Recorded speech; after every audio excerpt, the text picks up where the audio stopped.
way to the Harambe Wildlife Reserve. Now that we're on the move, please make sure to remain seated and do not lean out of the vehicle. We will be driving through some brush. Some of those bushes do have long thorns. And if there's a child sitting on your lap, that child needs to remain fully seated on your lap throughout the entire safari. So please do not pass your children around like hot potatoes.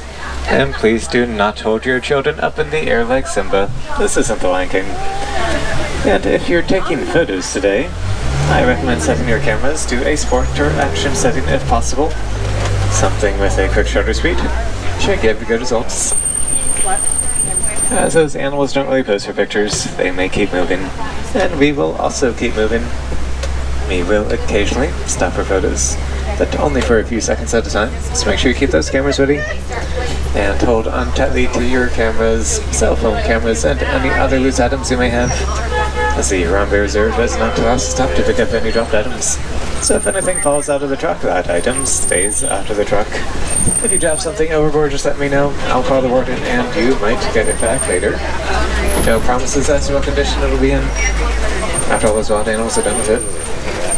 And we're going to begin our adventure through the Harambe Wildlife Reserve here in the Little White Torii Forest. Where on the right I see no copy. It's a bit ahead of us. Has stripes on its hind legs that resemble zebra stripes. Ups break up their silhouette. Also mimics the patterns that sunlight makes as it pushes through the treetops. And because of those stripes, a lot of people think okapis are related to zebras. However, they are actually more closely related to giraffes. Both okapis and giraffes have prehensile tongues that these rasp and pull on the leaves that they're eating. They also have a very similar skeletal structure to giraffes. So okapis are a lot like giraffes, but a lot more condensed. It's pretty special to see okapis. They are really shy animals and they can be hard to find. They tend to live in the deepest and densest parts of the forest. Alright, we're now approaching a watering hole. That's a good sign, as animals do tend to gather around watering holes like this one. Animals like that black rhinoceros is lying down up against the cliff right behind that log in front of those white rocks. Black rhinos can weigh about 3,000 pounds. They charge at about 35 miles per hour. They have no natural predators, but they are an incredibly rare sight. There's less than 5,000 of them left in the world. Poachers illegally hunt them for their horns, which are valuable on the black market, even though their horns are only made of keratin. Same substance as your human fingernails, and thus they're not inherently valuable. I do see a lot of hoof prints around us. Signs of antelope activity. A lot of the antelopes here like to hide in these bushes, so sometimes I have to look really carefully to find them. And if you look up this hill coming up on the left, all the way up top, those cinnamon-coated antelopes are called bongos, also known as the ghosts of the forest because they're so rarely seen. A bit further forward, the brown sugar antelopes by the bamboo are greater kudus. See how large their ears are. It's a really good sense of hearing. Actually depends more on their hearing than they do on their vision for survival.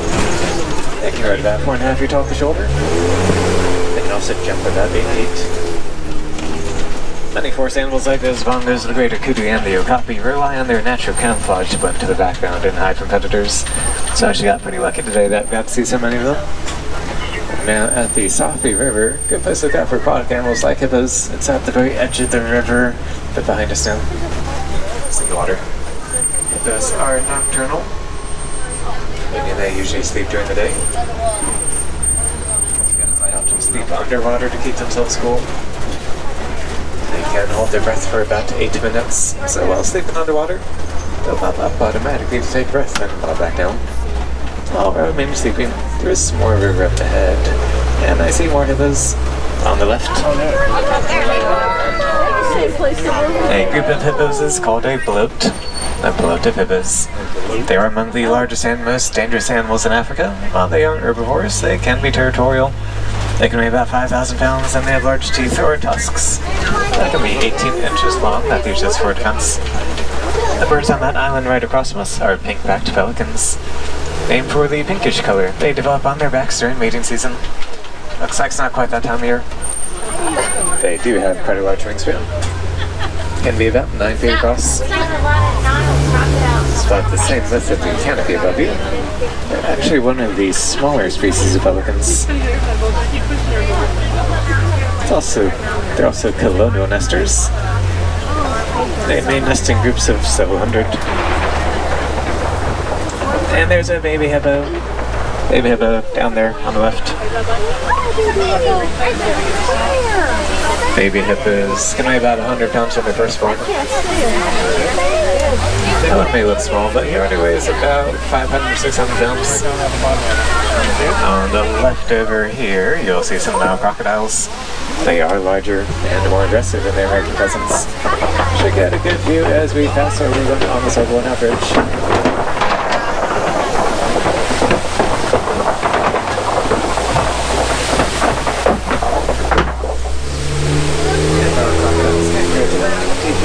That's just as long as they drive as tall. They have a bite force of 2,000 pounds per square inch. That's more than enough to crush bones. Their main diet does consist of fish, but they will attack and eat large animals, including zebras and wildebeest among others. They'll also eat about half their body weight in just one sitting. We're now approaching the savanna. This large tree on the right, over here across from us, is called a baobab tree, also known as an upside-down tree because its branches kind of look like roots. They can go leafless about 9 months out of the year. That'll help them conserve water, which they store in incredibly large chunks. Baobab trees can store several thousands of gallons of water. One reason why they're also called the Tree of Life. And welcome to the Savannah Overlook. One of the most beautiful views on the reserve. As you can see, there's much more open space here in the savannah than there was back in the forest. So rather than camouflage, many of the animals rely on their speed and agility to avoid predators. They may even learn the warning vocalizations of other species to keep themselves safe. I do see some giraffes on the right all the way in the distance. I think we'll get a better view of them as we make our way around the savannah. And up ahead on the right, the animals with the extra large horns are called Ankole cattle, also known as Watusi cattle, after the first people who domesticated them. They are the only domesticated animals on the reserve. Those horns grow to about 5 to 6 feet long, and while they may look heavy, they are surprisingly light. Inside their horns is a honeycomb structure, helps keep the weight down. Those horns also act as an AC system. Blood vessels flow through them, dispersing excess heat and keep them cool. I got a good view from over here. This looks like a predator's den on our left. Let's see if there's anyone home. Looks pretty quiet so far. They might be out, but I see African wild dogs. They're in the corner past the cave, a bit ahead of us on the left. Looks like they're taking a nap. Also known as painted dogs because of the markings on their coats. And African wild dogs are among the most successful predators in Africa. They hunt as a pack and run their prey down to exhaustion. There's more Ankole cattle coming up on the left. And also on the left, past the cattle, the reddish-brownish antelopes lying down are sable antelopes. Their horns grow backwards, helps them deter predators like lions from jumping on their backs. So if a lion does try to jump on one, it'll kick its head back in defense. Though they will go head-to-head with lions with those curved horns without backing down. This big pillar next to us on the left here is a termite mound. Termites make them out of dung, dirt, and saliva. They can be as hard as concrete as they bake out in the African sun. Sometimes elephants, or those giraffes, will use them as scratching posts. That'll wear them down, then other animals like antelopes will perch on top of them to keep lookout for predators. The savannah is a huge and diverse ecosystem, so the animals out here have developed several different strengths to help them survive.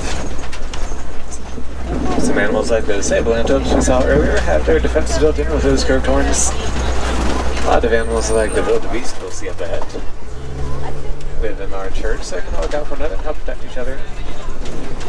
Other savanna animals we may find later, like say elephants or rhinos, are just really big and strong. to intimidate for most predators to attack. And up here, there's giraffes up ahead of us. And I see a baby giraffe. Nice up ahead of us. We'll get a better view in a moment. A group of giraffes is called a tower. Sounds appropriate, as giraffes are the tallest land animals. They can grow to about 20 feet tall. Even as babies, they start out pretty tall, up to 6 feet. And those are white-bearded wildebeest up ahead of us. They'll also be on the right. Wildebeest live in some of the densest herds of any large mammal, except for perhaps humans. It's about 1.5 million that migrate across the savannah every year. Giraffes are on the right over here across from us. That baby's about 3 months old.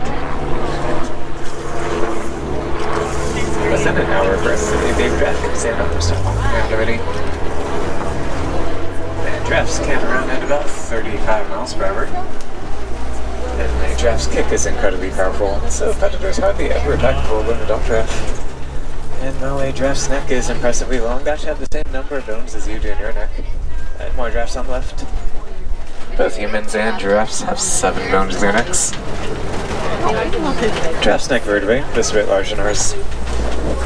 And in order to pump blood all the way up to their heads, a giraffe's heart needs to be extraordinarily strong.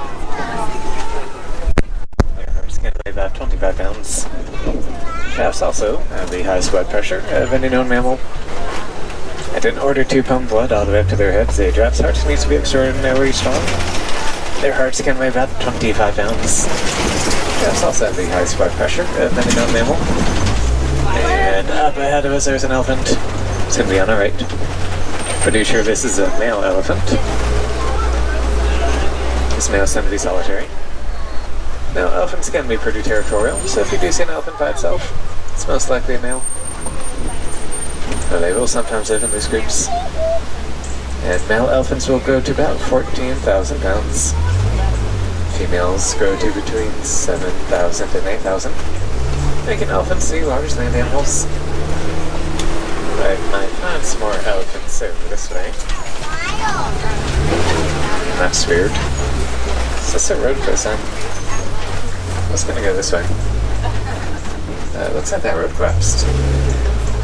Looks like there is a detour, so we're supposed to go this way. And let's see what we found up ahead. Looks like we found another old-worn bridge. This one has definitely seen some better days, but it looks stable enough. Should be fine.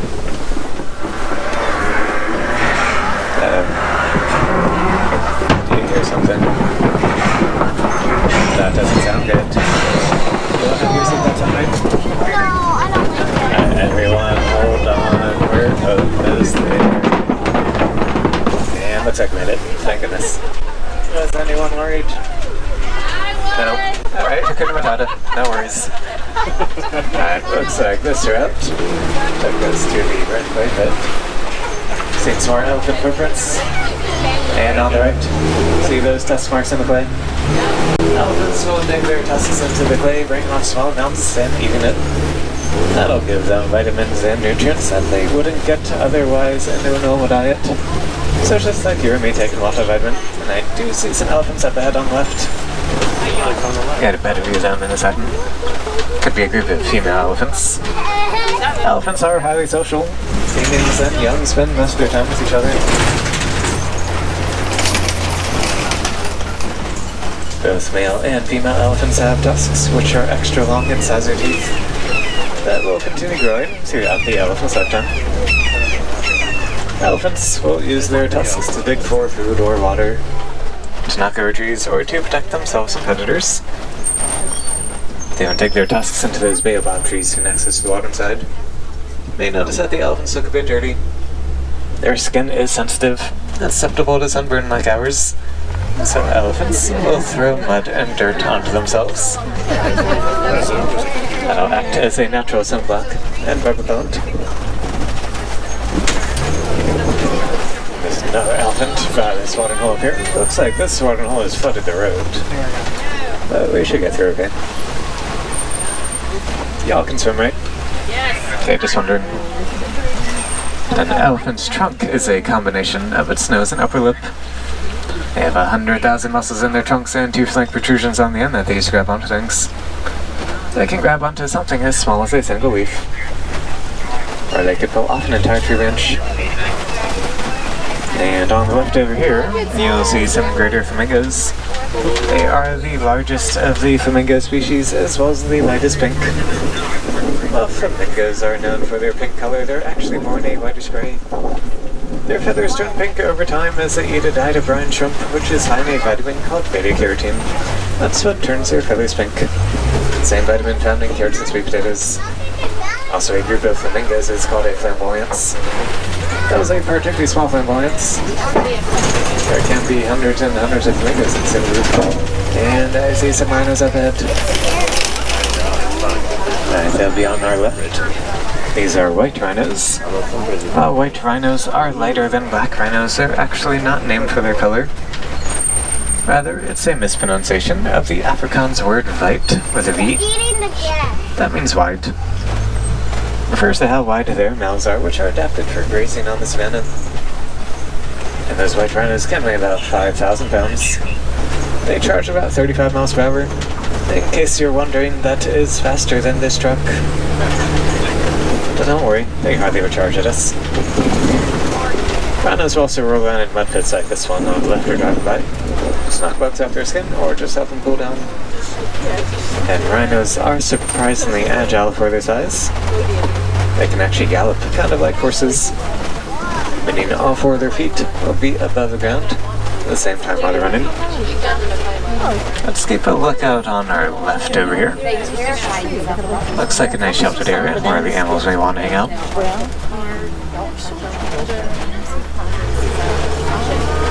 It's pretty quiet over here, so let's check up ahead.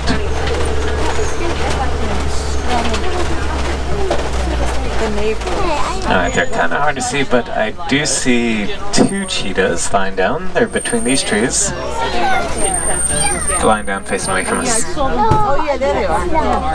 Cheetahs are the fastest land animals. They can run at about 60 miles per hour, reaching those speeds in only 3 seconds. Unlike other cats, cheetahs' claws their boys out. That helps give them better traction. They have large nostrils to take in more oxygen, also large heart and lungs to better circulation. Cheetahs also use their long tails to help them change directions while they're running so quickly. And cheetahs are usually solitary, but they will sometimes live in small groups. And a group of cheetahs is called a coalition. This big rock structure on the left we're driving around is called a kopie. It overlooks the rest of the savanna. Sometimes the lions use it to keep lookout for prey. Now, I see some water bucks on the right. These brown fluffy antelopes. Oh, there goes one. Water bucks coat them in an oily, greasy substance that helps waterproof them. And a bit further forward, see that smaller brown antelope? That one is a buck. They almost went extinct.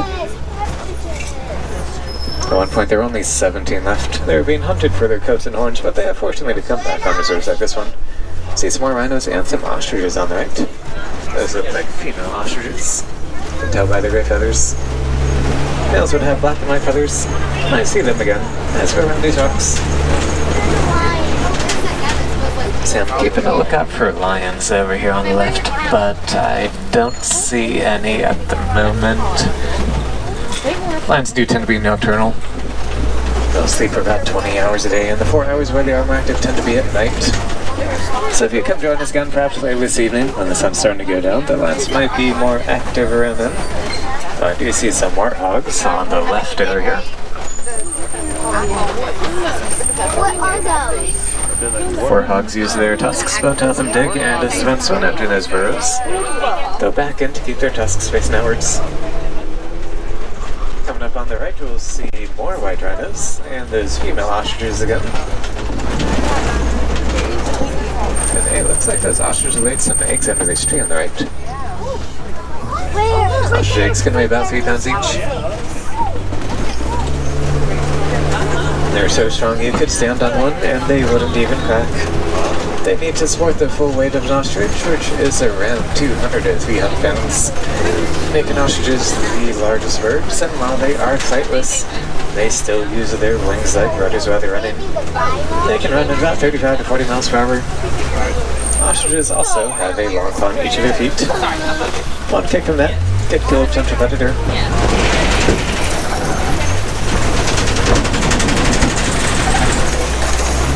And vegetation is getting greener and denser. I think we're headed towards water. There is a little spring up ahead. And hey, there's also a scimitar of horned orcs on our left. Kind of up this hill. They're actually adapted for desert life. They can reach an internal body temperature of 115 degrees before breaking into a sweat. They can go 9 months without taking a drink. There's two birds on the right, are yellow-billed storks. Now follow large creatures like hippos or crocodiles. Take the small critters they tend to red up. They will eat just about anything that'll fit into their bills. That includes frogs, fish, snakes, and even smaller birds. I think we're getting close to the village again. Just want to take this moment to just say Asante Sana. Thank you so much for joining me today.